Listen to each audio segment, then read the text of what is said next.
Welcome to the Right Network studio. I am joined this morning by Roman Kepczyk. Roman is the Director of Firm Technology Strategy at Right Networks.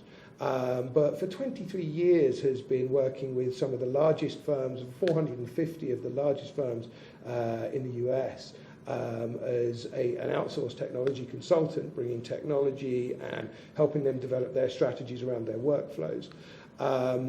Typically, they have been the larger and the mid-sized firms in the US. So what you're saying is that even though that larger technology has been adopted by the larger firms, it's still absolutely appropriate and applicable in the smaller firms.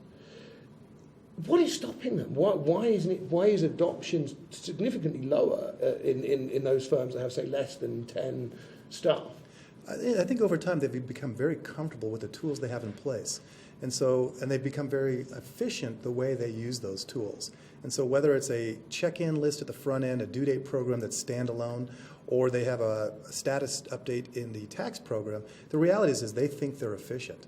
And so while they used to take 4 hours to do a weekly workflow process review, it might take 2 hours now. The reality is if they would go to one of these tools like BQE Core or Office Tools or even the Thomson CCH Practice Projects, that would be 1 hour. And so they're just not aware of it, right, that these tools would make that much of a difference.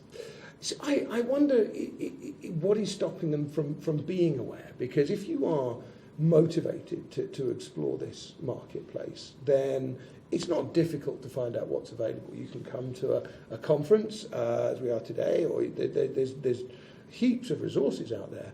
I wonder whether it's more to do with a lack of expectation, maybe, or an intimidation. Well, we go to a lot of conferences, and so we know the people that are at conferences are the ones that want to be here at conferences and learn new stuff. But a lot of people are just busy. And so back at their offices, back at home, they have more work than they've ever had before. They can barely keep up. There's always another project that needs to be done. And they're making good money, but so they just don't have an energy or the time available to go out there and research these other products. So they really need to start taking that time out, really building that time to think within their practice rather than do. Absolutely. All of us should allocate a certain amount of time to looking at firm practice strategy and, reading the different magazines, going to the webinars. Today you can go to, instead of going to conferences, which can be sometimes expensive, you can look at any application, any kind of topical content, and there's free webinars or available webinars that are very inexpensive that hit your target exactly. And all the vendors do direct training remotely, so there's no excuse not to be on the, aware of the tools that are out there. Totally agree. So what have you seen? You've worked with a lot of these big firms. I think it was 450 of the biggest firms in the US. There must be some horror stories. What have they done wrong that small firms can kind of learn from? I think when we talk about the big firms that were early adopters like paperless technologies, a lot of times the partners, seniors in the firm were involved in that process. And as they adopted a certain paperless technology, they think, we're paperless, we're done. And the reality is that over the last 5 years, every technology, whether it's a workflow tool, whether it's a practice management tool, whether it's a scanning tool, has evolved significantly. And so when they have a standard process that they think is working fine, they're not aware of what's the changes that are happening. And so what I see is the firms that are like going paperless, like in the last 2 or 3 years, in many ways are actually more advanced. So the small firms should say, hey, if I'm aware of what the current status is, if I were setting up my practice today from scratch, those tools that are there, they would actually be on the leading edge ahead of the big firms. Right. So are you saying it's a kind of complacency in the bigger firms, or is there something else? Well, I wouldn't say complacency. I think there's an issue in a lot of the larger firms where there's certain things like charge hour goals or requirements that are in there. And so, as I said, we're having some of the best years we've had. Most of my firms have never been more profitable. They've never had more jobs and this kind of stuff. And so we focus on serving the clients as opposed to looking at internally and doing things more efficiently ourselves. Right. So there's a lesson there, I think, from for the smaller firms that they need to be. It's a challenge to fit all this in, but I think really, and we did some research a year ago about how much strategic thinking is going on in the small firm space, sub 10 staff firms. 68% of firms said they had no strategic plan for the next 3 years, and that's quite terrifying. So there are, I think there's lessons here from looking at the bigger firms who have perhaps fallen away, that by spending more time thinking about where you want your firm to end up, then you could probably avoid that. I mean, that's my read of it. Absolutely, and one of the issues though is in certain firms there's a number of senior partners who are within 5 years of retirement, and in those kind of scenarios they're looking at maximizing their buyout at the end of this, and so they're really looking at their personal production, and it's actually holding back the firm and particularly the younger partners from being able to adopt some of these strategic initiatives.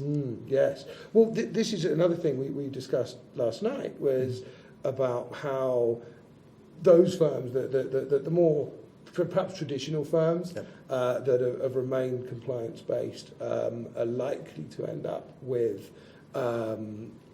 leaving with a very low value, very low multiple on their firms. And those firms may just disintegrate, which means there's going to be a lot more clients coming into the market. Well, it depends on the clients you want. Yeah. What we said is we talked about like the lower end 1040 practice, and the IRS commissioner recently said that this tax season there was a reduction in the number of firms that had standardized deductions versus itemized deductions, and it went last year I think it was 35% of the people used itemized deductions, and this year it was down to 10%. So there was a 25% drop in the number of firms doing that deduction. So when you go to your accountant next year and you think about that, hey, they're just checked a box that's a standardized deduction. Am I complex enough to have a CPA? And there's free software that does that. I think those lower end practices are going to lose the lower end tax returns because it can be all done online. I think that's probably true. Yep. So in terms of lessons that our viewers can learn from this, we're talking about the strategic direction that those bigger firms are taking. What would be your one or two points that you would make to the smaller firm audience? Well, I'll harken back to my Lean Six Sigma training, and too many firms, when they look at products and applications from a technology perspective, they really look at what makes it easier for them as opposed to what's easier for the client. And so that's why we saw early adoption of a lot of the portal products out there that were streamlined for the firm to get stuff in there, but the clients hated it.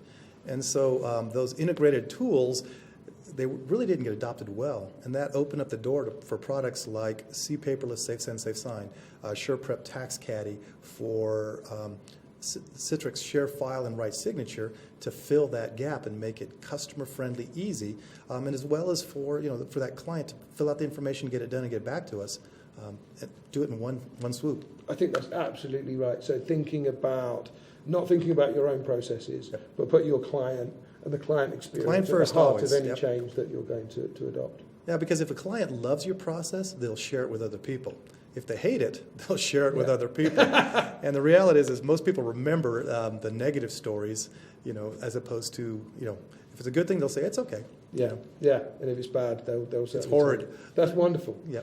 So, we're talking about the transition of firms. Is there a roadmap that you would prescribe for that transition? Absolutely. And what's good about it is it applies to small firms as well as large firms. And so most of the firms had transitioned to spreadsheets, 10, 12 years ago. Some of the good firms have created dashboards that were like, basically Excel graphs and things like that they use.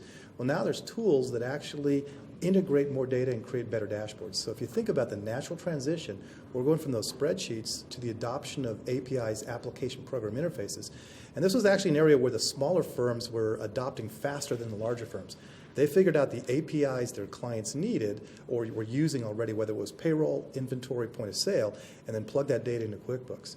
And then the client services people also figured out the next layer, which was the data transfer utilities. So for example, within Right Networks, we have two of the leading products, AutoFi and Transaction Pro. And Transaction Pro has the ability to take data out of any application, map that information into a way that creates an entry directly into QuickBooks.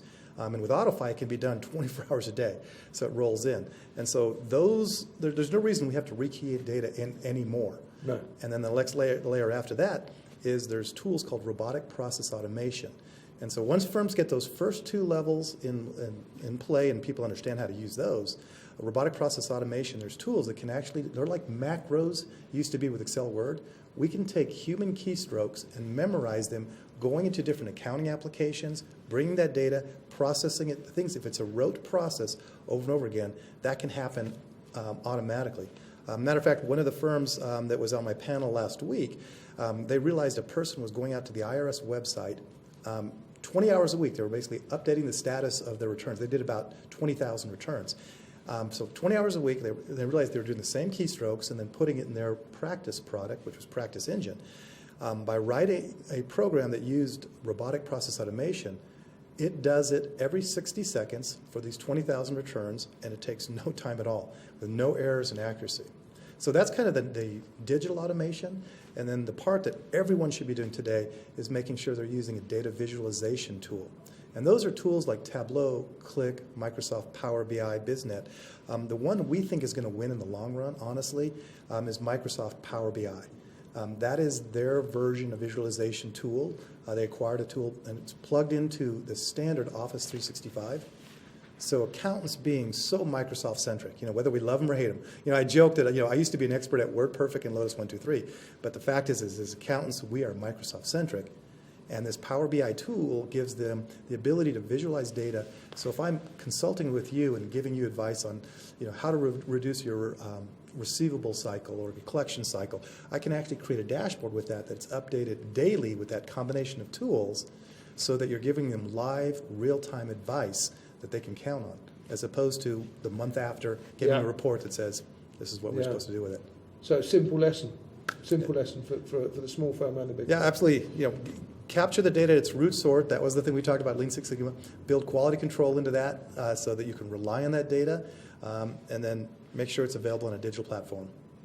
So a great lesson there from for both small firms and larger firms about streamlining that data usage. Yeah, absolutely. It's like looking at the tools that are available today and that your people are already using. That would be the spreadsheets going to Microsoft Power BI for the visualization.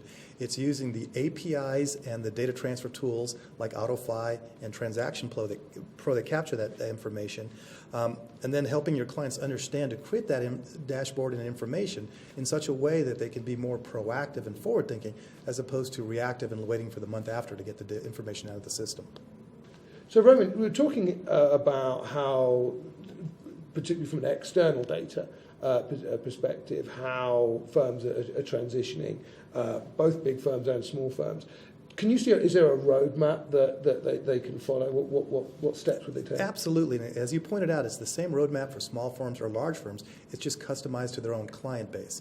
And so while all of us started out with spreadsheets and we evolved to using APIs, application program interfaces, that link to QuickBooks, there's tools like Transaction Pro and AutoFi that actually bring in the data from applications that don't have APIs and then presenting the results of that information in a visual format using a tool like Microsoft Power BI. That's just the easy flow through it. And then eventually we'll get to the robotic process automation tools like UiPath, Blue Prism, Automation Anywhere. But those first steps all firms should be taking. Right. Okay, so and further to that, the impact of technology has, I'm expecting an impact on succession planning and the value of a firm at exit. I mean, what have you seen in that? Absolutely, and the deals that are happening right now, the firms that are technology advanced and will naturally fit into the profile of the acquiring firm, they get true value. There's true value there because they know they're not going to have to retrain the people and they're going to be able to retain those clients. The real risk for firms that don't adopt technology is, and we're seeing multipliers, the one multipliers that were traditionally there, it's well below that because there's a risk that we're not going to retain the lower-end 1040s, that partner is not going to be able to transfer those clients. And then the fact is their people aren't trained, and so you have a practice where almost there's no value to it. And so we even hear stories that said, I don't need to buy your practice, is when you walk away, I'll just take it because it'll be easy pickings because I can do it for half the price and twice the margin. Yeah, that's wonderful. So Roman, any final thoughts? I think just be vigilant. Take the time away from the office to look at where you might have bottlenecks in your practice or opportunities to service clients, and then do the research, go to the webinars, go to the training, the conferences, and find out what the other leaders in the profession are doing. Roman, thank you. That's been a pleasure to listen to you. Thanks for joining us. I've been Andy North with AccountingWEB in the Right Network studio.